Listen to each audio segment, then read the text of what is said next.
Según las Naciones Unidas, ya han salido de Venezuela más de 3 millones de personas y millones más podrían huir hacia otros países si esta crisis no se resuelve. ¿Qué va a pasar ahora? ¿Cómo se puede lograr que el gobierno de Maduro permita elecciones libres sin una intervención militar que prácticamente todos los países latinoamericanos y europeos han dicho que no desean? Hoy se lo vamos a preguntar a algunas figuras clave. Vamos a tener desde nuestros estudios en Washington a Mauricio Claver Carrón, el director del Consejo de Seguridad Nacional para América Latina. En otras palabras, es el jefe de asesores sobre temas latinoamericanos de la Casa Blanca, nombrado para ese puesto por el presidente Trump. Desde Bogotá, Colombia, vamos a tener a Julio Borges, el representante oficial de Juan Guaidó ante el Grupo de Lima, el grupo de 14 países de las Américas que se ha formado para tratar de lograr la restauración de la democracia en Venezuela. Desde Caracas vamos a tener a Luis Vicente León, director de la firma encuestadora Data Analysis, uno de los analistas políticos más escuchados en Venezuela. Para que se den una idea, su cuenta de Twitter tiene más de 1.4 millones de seguidores. Y en nuestros estudios vamos a tener a Dani Bahar, economista del Brookings Institution, profesor asociado de Harvard, que recientemente publicó un estudio según el cual el éxodo venezolano podría superar 8 millones de personas en los próximos años.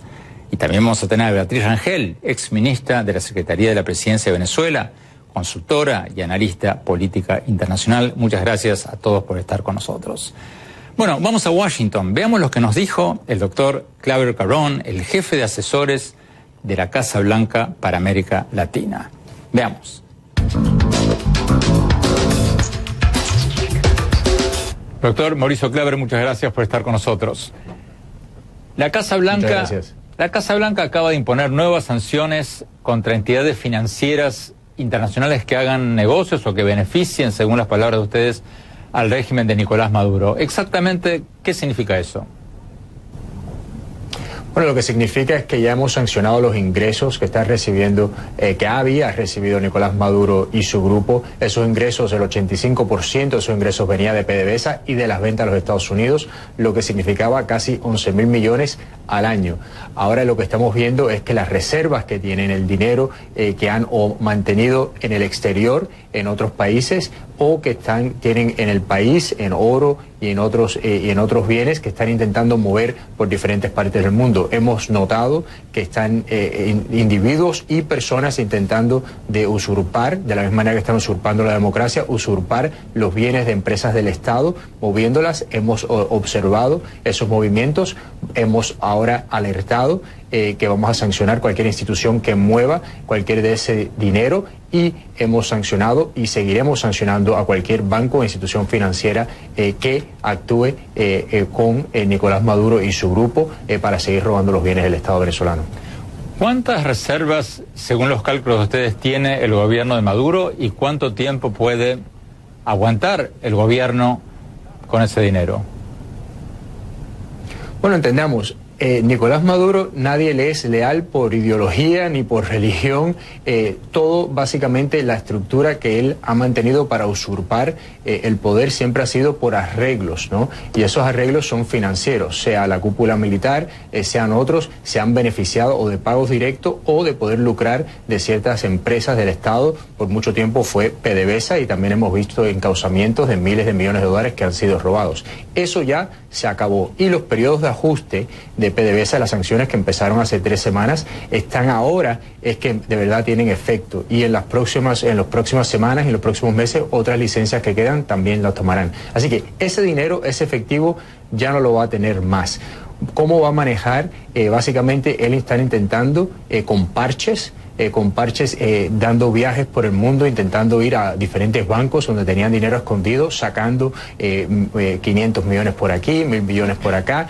Hemos estado trabajando con nuestros socios, sea en Inglaterra, como vimos que más de 1.000 millones en oro han sido congelados, en otros países del mundo. Hemos estado trabajando con esos aliados para que no tengan acceso a esas cuentas, y francamente, pues pensemos, si ya no tienen acceso con lo que manejaban de 11.000 millones al año de PDVSA nada más, esas estructuras van a caer, no pueden funcionar, no pueden mantener estructuras del poder, sin decir financieras. Pero a ver, ayúdenos a darnos una idea de qué estamos hablando. Esos 11.000 millones de dólares de los que usted habla, ¿qué representan en los ingresos de Venezuela?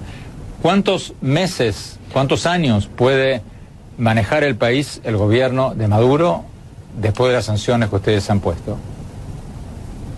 Claramente es un callejón sin salida.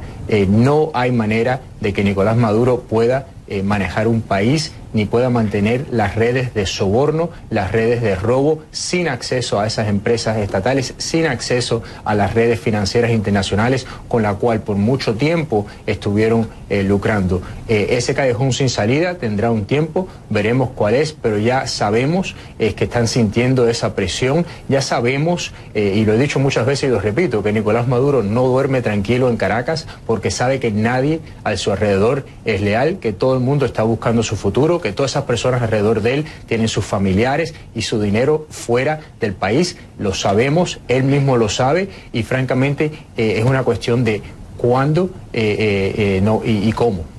Pero Venezuela puede venderle más petróleo a China y a Rusia y comprar diluentes, los que usa para sus combustibles para poder vender sus crudos pesados de India y de otros países, ¿o no? No, francamente, Nicolás Maduro le debe más de 20.000 millones de dólares a la China, le debe más de 10.000 millones a Rusia. Cualquier exportación que haga esos países lo están usando como pago a lo que le deben, así que ninguno de esos países les va a dar efectivo. Recordemos, les repito, el 85% del ingreso en cuestión de capital, en cuestión de dólares que recibía Nicolás Maduro y su grupo venían de las ventas a los Estados Unidos. Eso se acabó.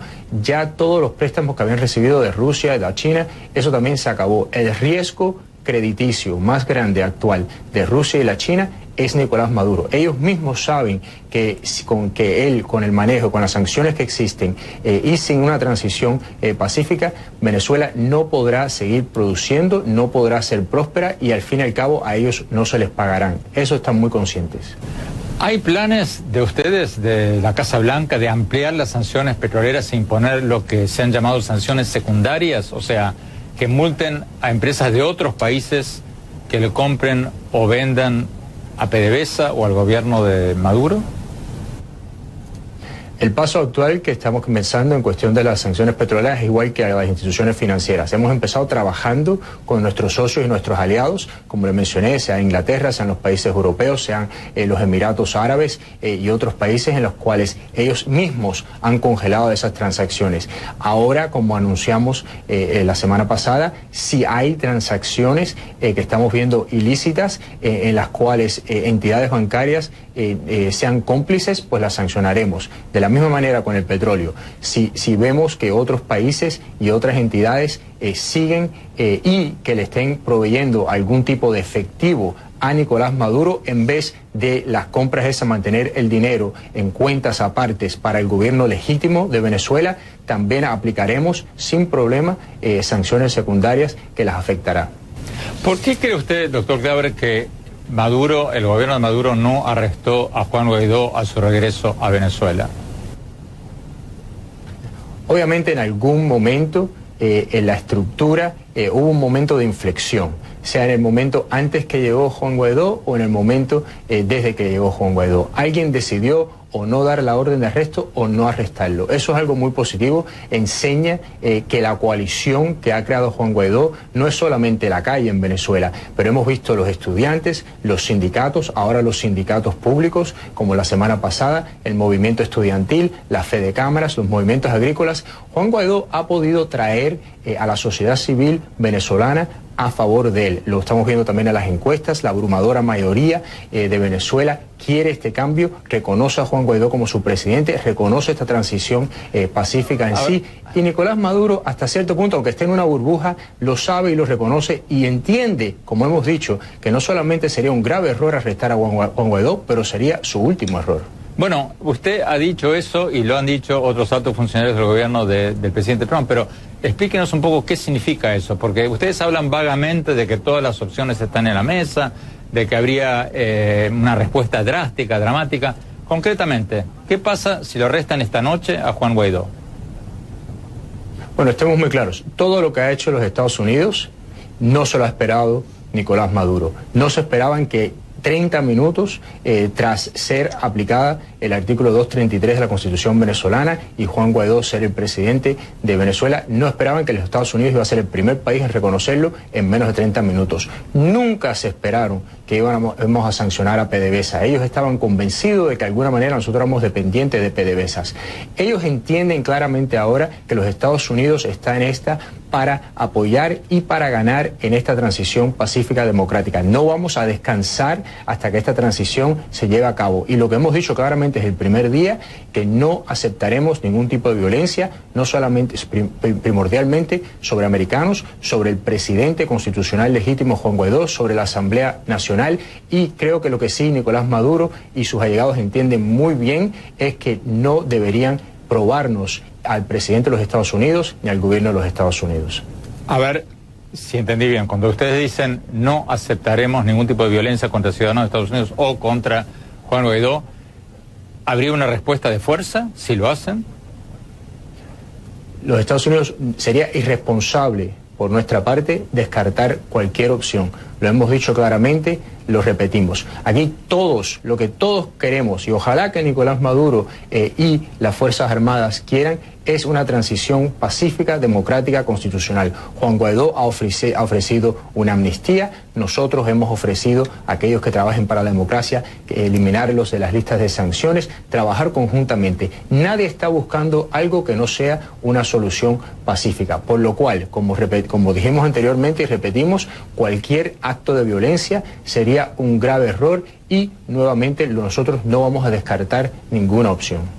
Pero esa respuesta, y finalmente terminamos con esto, es un poco ambigua, porque dicen que sí, pero no. O sea, concretamente, ¿qué dice usted a quienes critican al gobierno del presidente Trump por usar esa frase de todas las opciones están en la mesa y dicen que le está haciendo el juego a Maduro, que está haciéndose víctima, diciendo que todo esto es parte de un plan de Estados Unidos para invadir Venezuela, quedarse con el petróleo, etcétera, etcétera?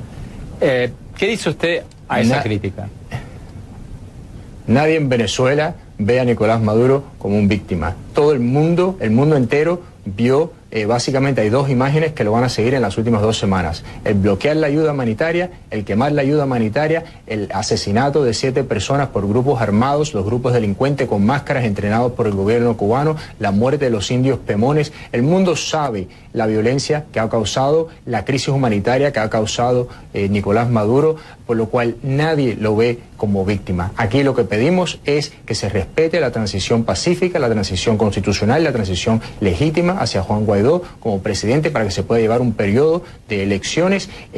No vamos a entrar en cuestiones hipotéticas, no vamos a transmitir cuáles son nuestros próximos pasos. Lo que sí sabemos es que Nicolás Maduro cree la palabra del presidente de los Estados Unidos, cree lo que hemos hecho, hemos tomado acciones, vamos a seguir tomando acciones y no vamos a descansar hasta que ese círculo se le cierre completamente. Tenemos que ir a un corte. Cuando volvamos vamos a ir a Bogotá, vamos a hablar con Julio Borges, el representante oficial de Juan Guaidó ante el Grupo de Lima. No se vayan, ya volvemos. Cuando cambias tus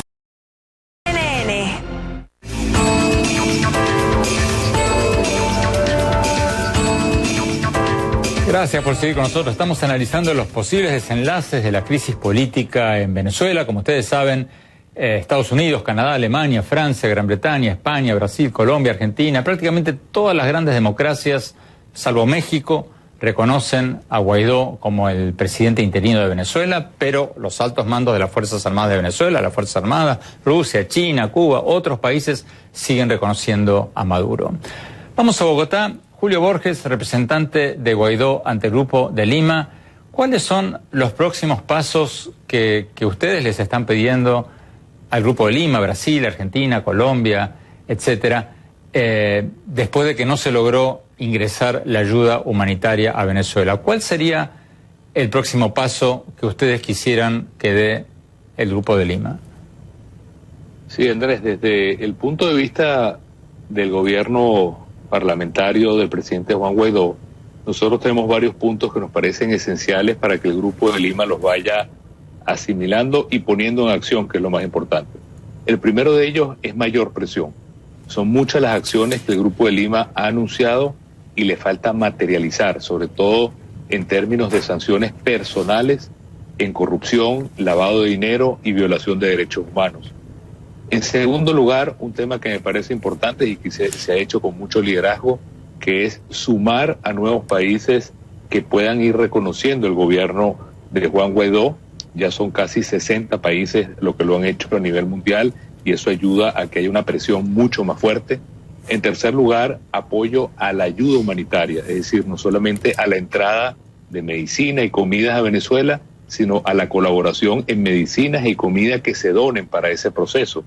Y luego, en cuarto lugar, un tema que a mí me parece muy relevante, que es entender que el caso venezolano no está aislado, no es simplemente Maduro y la cúpula militar, sino la conexión que tiene regionalmente, Andrés, con el tema Cuba y con el tema Nicaragua. Una de las cosas que no podemos dejar de hablar es el elefante en el cuarto, es que Maduro se mantiene en el poder porque Venezuela hoy es un país ocupado militarmente y políticamente por el régimen cubano. ¿Por qué cree usted, Julio Borges, que Guaidó no fue arrestado cuando volvió a Venezuela? Porque muchos pensaban, y Maduro había insinuado que había una orden de arresto contra él, muchos habían pensado que lo iban a arrestar. ¿Por qué cree usted que no lo arrestaron? Mira, yo tenía una convicción muy grande de que no iba a pasar nada. Se lo comenté al periodista Juan Forero unos días antes y él lo publicó, porque la razón es muy sencilla. Juan Guaidó es mucho más fuerte que Nicolás Maduro.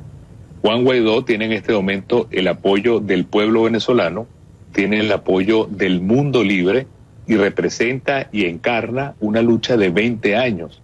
Nicolás Maduro lo único que le queda es la fuerza bruta, es la violencia y la represión, y él está atrapado en esa dinámica y él sabe que si hubiera dado el paso de hacer algo contra Juan Guaidó, entraría en una cuenta regresiva mucho más rápida y mucho más acelerada de la que ya está.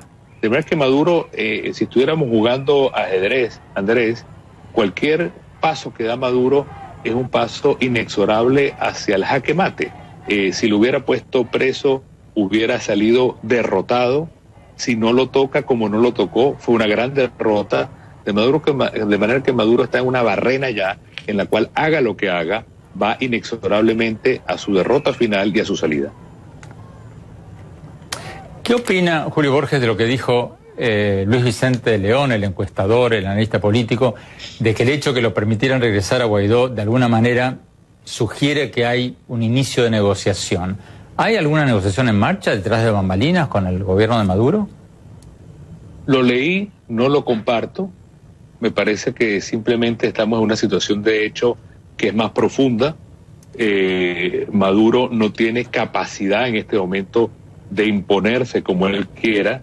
Él simplemente está allí como una especie de peso muerto sobre la sociedad venezolana y yo no creo que eso signifique bajo ningún concepto un Maduro que quiera algún tipo de negociación. Él sabe que ha tenido todos los puentes, todas las puertas abiertas. El mismo Guaidó ha puesto cartas sobre la mesa como la amnistía, de manera que yo creo particularmente, y lo puedo decir con conocimiento de causa, porque me tocó ser jefe de la delegación de la negociación en Dominicana, el gobierno requiere toneladas, la dictadura de Maduro requiere toneladas de presión para llegar al punto donde se vean obligados, y subrayo la palabra obligados, a tener que hacer una negociación para su salida del poder. Creo que estamos cerca, creo que la presión va a continuar, creo que la presión es inexorable, pero hay la necesidad de aún más presión, Andrés, para lograr ese punto. Finalmente, Julio Borges, ¿qué pasa con México? México, que antes del gobierno actual de Andrés Manuel López Obrador apoyaba a ustedes, apoyaba a la oposición en Venezuela, ahora se declara neutral. Desde el punto de vista de ustedes, ¿México es neutral o está apoyando tácitamente a Maduro? Lo de México a mí me da mucho dolor porque la historia de México y Venezuela ha sido una historia de muchísima relación. Esa neutralidad como tal no existe. Frente a Maduro no puede haber neutralidad. Creo que la posición que está jugando López Obrador humanamente es triste. La verdad es que aprovecho esta ocasión, Andrés, para hacerle un llamado a la conciencia al presidente de México. Él lo ve en un arquetipo totalmente pasado de moda como un problema ideológico, con una doctrina Estrada de no intervención, pero la propia Constitución mexicana dice que en los temas de derechos humanos, en los temas humanitarios, México tiene que ser activamente participativa en lo internacional, de manera que no se puede ser neutral frente a la dictadura de Maduro, porque ser neutral es apoyar a Maduro. Y ojalá que la opinión pública mexicana logre removerle la conciencia a López Obrador, porque él puede jugar un papel no político, humano, frente a una tragedia que está viviendo nuestro país y que ya es la tragedia de un Estado fallido que está poniendo en peligro toda la gobernabilidad de la región en América Latina. Muchísimas gracias, Julio Borges de Bogotá. Quiero aclarar, como siempre lo hacemos, que están cordialmente invitados el presidente Maduro, sus ministros, a este programa. Los hemos invitado 1000 veces, no han aceptado, pero bueno, nuestros micrófonos, nuestras cámaras están abiertas para ellos. Vamos a un corte y vamos a Venezuela. Vamos a hablar con Luis Vicente León, el analista, el encuestador, que sugirió esta semana que ya podría haber una negociación en marcha con el gobierno de Maduro. No se vayan, ya volvemos.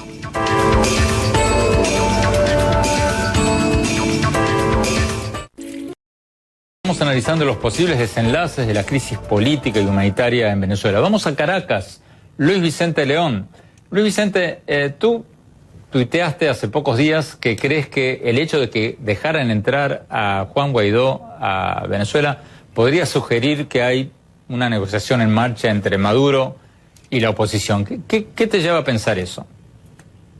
Sí, quizás claro que lo que quería decir, y de hecho digo en mi tweet, es que haber dejado a Guaidó entrar podría ser el inicio de una disposición a negociación por parte del gobierno.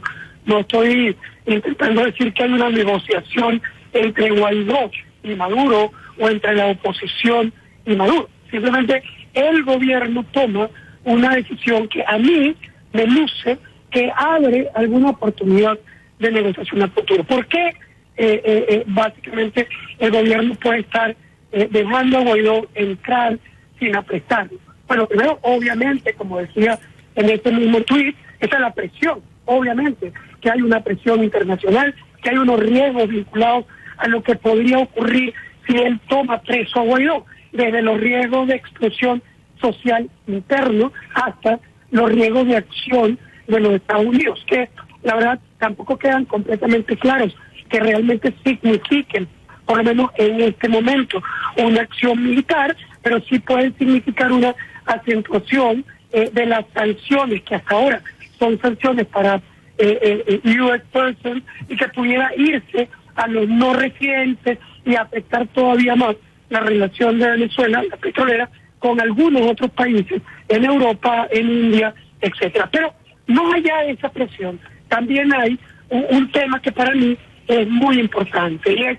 que el gobierno pudiera estar obligando a Europa a anexarse a la posición de sanción financiera de los Estados Unidos, que por lo pronto no existe. Europa tiene una relación diplomática en contra de Maduro, ha reconocido a Juan Guaidó como presidente encargado, pero no ha aplicado sanciones económicas y financieras sobre Venezuela, ni sanciones petroleras sobre Venezuela, ni está a la par de la decisión de sanción que ha hecho los Estados Unidos. ¿Por qué? Porque Europa sí sigue, a pesar de su acción diplomática, sigue diciendo explícitamente que está a favor de un acuerdo político que nos lleve incluso a una elección en la cual, por cierto, Europa estaría dispuesta a aceptar como válida la participación de Maduro en esa elección. Si Maduro avanza lo suficiente contra Guaidó, incluso apresa al actor que pudiera sin duda ser el intermediario natural para poder lograr acuerdos futuros que lo lleven, si él quisiera, hasta una posibilidad de elección, incluyendo a Maduro sobre la mesa y conseguir el apoyo europeo, la peor decisión que tuviera o que pudiera tomar Maduro es apresar a Juan Guaidó, porque ese apresar pudiera primero romper cualquier posibilidad de avance en esa propuesta europea, y segundo, podría anexar a Europa a las sanciones financieras y petroleras que ya tiene los Estados Unidos. Yo creo que, más allá de... Luis Vicente, rápidamente, porque nos están pidiendo un corte. Ustedes hicieron una encuesta recientemente dentro de Venezuela sobre la popularidad de Maduro y la popularidad de Guaidó. ¿Cuánto apoyo tiene cada uno? ¿Qué pasaría si hubiera elecciones hoy? Son dos preguntas distintas. El nivel de apoyo popular, en este momento, Juan Guaidó tiene 61% de aceptación popular, que es la aceptación más alta que ha tenido un líder opositor, incluso equivalente a las que tenía en el pasado Hugo Chávez, y Maduro tiene 14% de respaldo popular, que es el nivel más bajo que ha tenido cualquiera de los dos líderes revolucionarios en 20 años. Pero si vamos a la pregunta específica electoral, primero, si están todos los actores, simplemente hay dos en el juego. Juan Guaidó y Maduro serían los únicos dos líderes a los que de alguna manera se acumula algún nivel de disposición de votos. Todos los demás son prácticamente inexistentes, y si lo vemos cara a cara, la respuesta sería 77% para Juan Guaidó, 23% para Nicolás Maduro, en un cara a cara únicamente entre los dos. Muchísimas gracias, Luis Vicente León, desde Caracas, Venezuela. Vamos a un corte rápido. Después le quiero preguntar a nuestros invitados, ¿a favor de quién corre el tiempo? ¿Qué pasa si esto se extiende en el tiempo? ¿Quién gana? ¿Maduro o Guaidó? No se vayan, ya volvemos.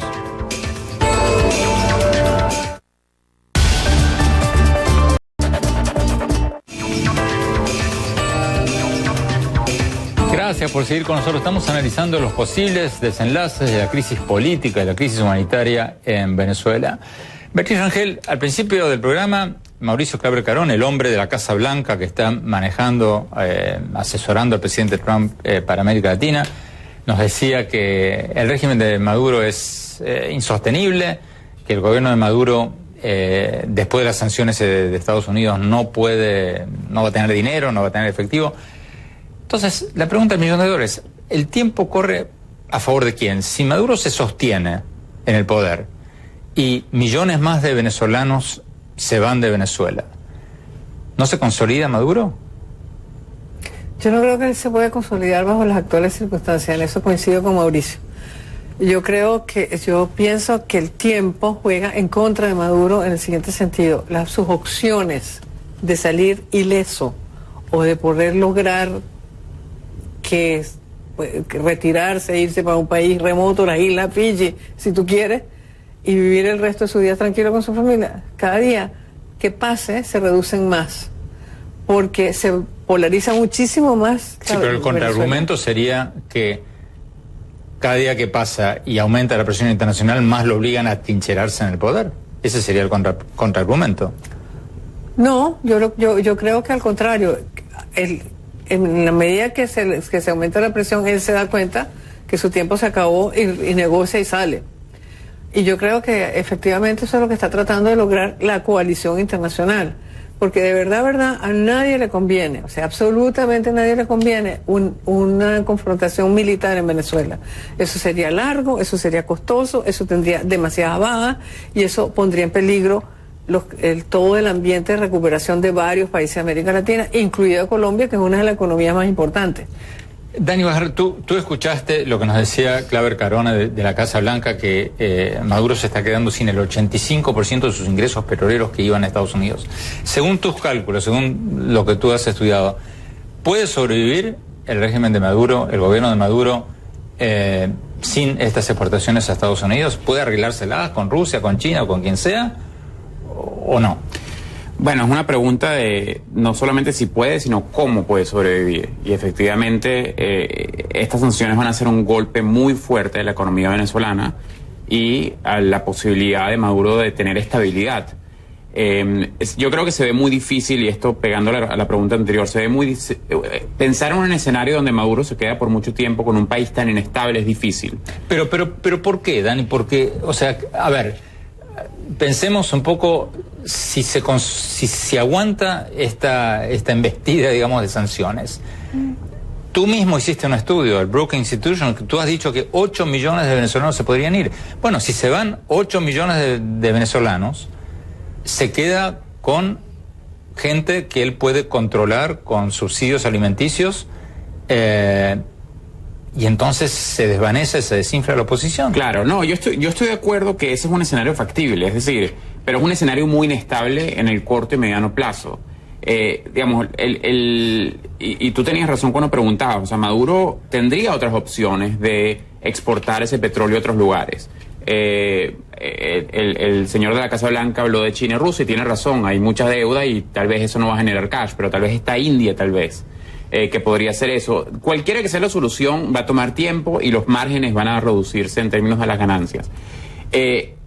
Hay una posibilidad, o sea, entendiendo el personaje y la poca ética y poca moral y siendo un tirano y un dictador cruel, de que para mantenerse en el poder él decida entrar en una dinámica que le permita estabilizar la miseria, que implique quizás que un número muy grande, nosotros calculamos 8 millones de personas, saldrían del país y tener de alguna manera una miseria estable. Pero hasta llegar a ese punto va a ser muy inestable. Y yo creo que el ejemplo más sencillo que yo he pensado es hay muchas tiranías en el mundo que viven así, que viven con muy pocos recursos. Pero el tema de la estabilidad es importante. Si tú le preguntas a un coreano del norte, me supongo, ¿tu día cómo fue hoy? Bueno, fue un día terrible, no hubo luz, no hubo carne. Y mañana va a ser más o menos igual. A un venezolano le preguntas hoy cómo fue tu día, no hay carne, no hay luz, no hay agua. Mañana va a ser peor. O sea, se sabe que la inestabilidad va a seguir. Y es una cuestión de ver cómo este régimen va a reaccionar. ¿Van a dejar ellos que se siga yendo la gente y estabilizar la miseria? ¿O van a aceptar la presión y hacer algo al respecto? Pero también pueden estar esperando a que suban los precios del petróleo y salvarse. Pueden esperar, pero hay dos cosas que han pasado al mismo tiempo. No solamente los precios del petróleo han bajado, la producción petrolera venezolana ha bajado drásticamente. Cuando hace más de una década se producían 3.5 millones de barriles por día, hoy estamos por encima de 1 millón, inclusive hay gente que piensa por debajo. O sea que, aunque suban los precios del petróleo, la capacidad de Venezuela de exportar petróleo se va reduciendo. Según tus cálculos, ¿es realista Claver Carone de la Casa Blanca cuando nos decía al principio del programa que el gobierno de Maduro va a perder el 85% de sus ingresos en efectivo con estas sanciones de Estados Unidos? Bueno, fíjate, Maduro, del 1 millón, digamos, de barriles por día que se produce en Venezuela, gran parte de ese millón va a consumo interno, que es completamente subsidiado, o sea, no genera ingreso.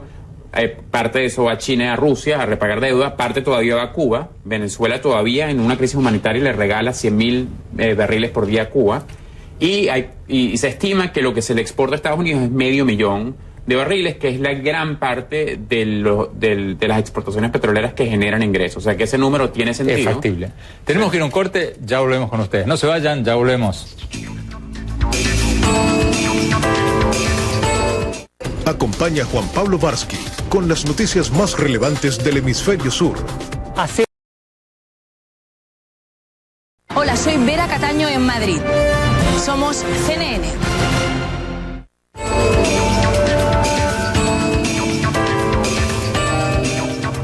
Gracias por seguir con nosotros. Estamos hablando sobre los posibles desenlaces de esta crisis humanitaria, esta crisis política, económica que está viviendo Venezuela.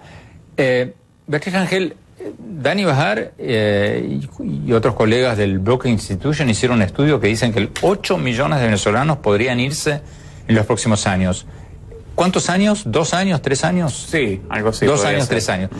Ahora, ¿tú crees, Beatriz, que Colombia, Brasil, que son los países que más venezolanos están recibiendo, van a querer y van a poder recibir a esa cantidad de venezolanos si esto se extiende en el tiempo? Brasil sí, porque Brasil se está abriendo a una nueva etapa de su crecimiento que va a volar sobre varias variables que lo favorecen. La una es el lío entre Estados Unidos y China, que ha llevado a los chinos a volver a comprar todos sus commodities en Brasil. Entonces viene un boom por ese lado. Después ellos han reestructurado su economía con todo después del lavallato. Entonces, el éxodo venezolano sirve para mejorar su estructura de costos y ser más competitivo porque tienen mano de obra barata. Colombia no, y yo creo que Colombia ya está dando signos, la economía colombiana, de abotargamiento de este éxodo, porque lo está haciendo colapsar sus servicios públicos, le está poniendo en peligro toda su infraestructura, y Colombia no es una economía que pueda resistir un shock de esta naturaleza y tan de repente, porque si esto fuera a gotica, que durante 10 años... ¿Tú crees que va a llegar un momento en que ya llevan, ¿cuánto? 1.5 millones de venezolanos? ¿Qué pasa? ¿Tú crees que Colombia, un día de estos, va a decir, se acabó, cerramos la frontera? No, eso no lo van a poder hacer nunca, porque es una frontera viva. ¿Entonces? Bueno, pero entonces van a tener problemas para absorber aquel contingente venezolano. Entonces, yo la pregunta es, ¿se puede absorber? Yo creo que Brasil puede absorberlo. Creo que Colombia va a tener dificultades absorbiendo este contingente venezolano. Y siento que además, pero más allá de eso, de la absorción, hay un problema que afecta a toda la región, independientemente de la contribución de la mano de obra o no, que es un problema económico. Venezuela había sido declarada libre de malaria en 1961 por la Organización Mundial de la Salud. Hoy en día hay 10.000 casos de malaria en Brasil que han venido de Venezuela. Regresó la poliomielitis en una región que estaba completamente libre de poliomielitis. Y además también el problema de todas las enfermedades, esas que son muy contagiosas. Eso va a hacer crecer la presión. Dani, nos quedan 2 minutos.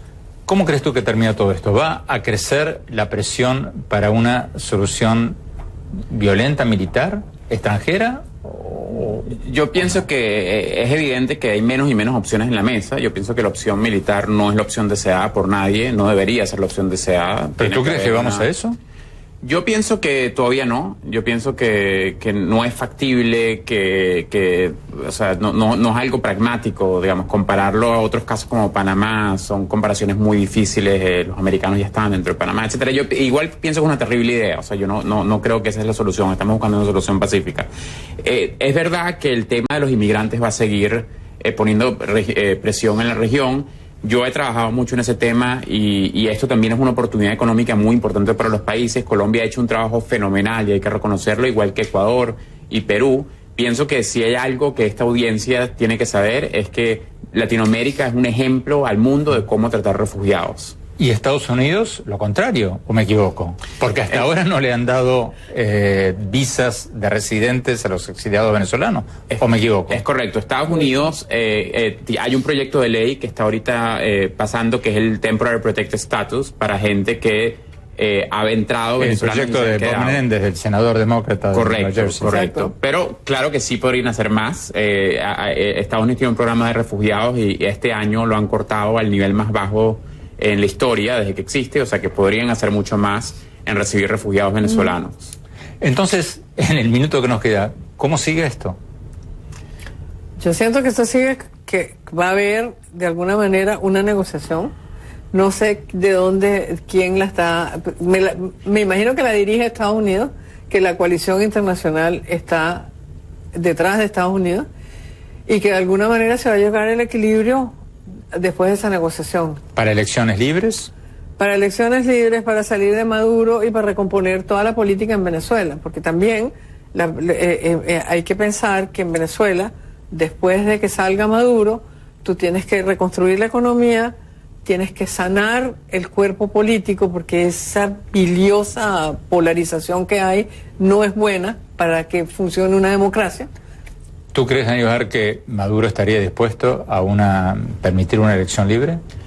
Yo pienso que él no ha mostrado ninguna, no ha dado ninguna seña de que él está dispuesto a tener un proceso democrático, y por eso veo que ahí coincido con Julio Borges, que la presión, más presión y más presión, es lo único que haría el quiebre de que él decida hacer lo que le toca hacer, dejar de usurpar el poder. Pero todavía no estamos en ese punto. Aparentemente no. No.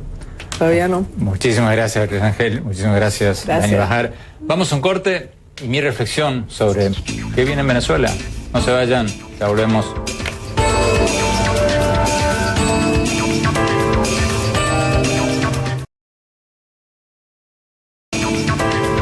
Muchas gracias. Gracias por seguir con nosotros. Mi reflexión sobre lo que está pasando en Venezuela tras el audaz regreso al país de Juan Guaidó, reconocido por muchos países como el presidente interino de Venezuela y por muchos otros no. Hay dos explicaciones posibles del motivo por el que Guaidó no fue arrestado a su regreso a Venezuela, después de que el gobierno de Nicolás Maduro dijera que no podía salir del país por una orden judicial en su contra. La primera explicación es la que sugirió el propio Guaidó después de su regreso, que se quebró la línea de comando. O sea, que Maduro ordenó su arresto y los militares o la policía o quien fuera se negaron a cumplir la orden. La segunda explicación, que creo que es un poco más probable, es que Maduro llegó a la conclusión de que arrestar a Guaidó en el aeropuerto, mientras todo el mundo estaba mirando, tendría un costo político demasiado alto. Estaban en el aeropuerto para recibirlo, para recibir a Guaidó, los embajadores de Alemania, los Países Bajos y varios países latinoamericanos, además de periodistas de todo el mundo. Y puede que Maduro haya concluido de que no le convenía arrestarlo ahí, por lo menos en ese momento. Sea lo que sea, lo cierto es que al regresar al país cuando todos creían que lo iban a arrestar, Guaidó recuperó la ofensiva política. Si se hubiera quedado en el exterior después de su frustrado intento de hacer entrar ayuda humanitaria, que fue bloqueado por las tropas de Maduro, Guaidó hubiera sido un presidente en el exilio. Y un presidente en el exilio hubiera tenido mucho menos peso político que un presidente o un líder político dando la pelea en casa. Si Guaidó se quedaba fuera de Venezuela, se quedaba fuera de juego. En cambio, la imagen que dio Guaidó al regresar al país fue la de un valiente. Y eso le ha dado un nuevo aire a la oposición venezolana. Bueno, se nos acabó el tiempo. No se olviden de seguirnos en nuestro blog, andresopenheimer.com. Si se registran ahí, les vamos a mandar por email todas las semanas mis columnas del Miami Herald y nuestros más recientes programas de televisión. Les recuerdo, la dirección del blog es andresopenheimer.com. Y síganos en nuestro Twitter, @OpenheimerA, y en nuestra página de Facebook y ahora también en Instagram, en Andrés Oppenheimer Oficial. Gracias, hasta la semana próxima.